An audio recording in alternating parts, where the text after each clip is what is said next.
All right, so it's a big issue right now across the country. It's known as squatters' rights. What do you do if you have a house and someone has moved into it, or you bought it at a sheriff's sale and people are still living in it? How do you get them out?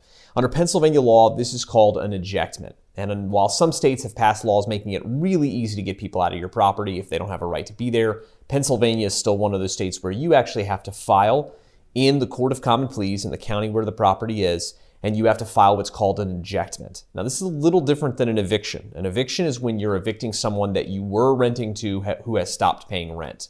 But an ejectment is where you say, this person never had a right to be there in the first place, and I want them out. An ejectment is a complaint you have to file. It does have to be served by the sheriff. A lot of times the person in the house refuses to accept service. They may hide when the sheriff comes to the door. And after you've made a certain number of good faith attempts to serve them by sheriff, you can ask the court for permission to serve them in other ways. All of this, unfortunately, can take several months. In addition, once they do get served, they have 30 days to answer the complaint, and many times they will answer and then drag the process on longer.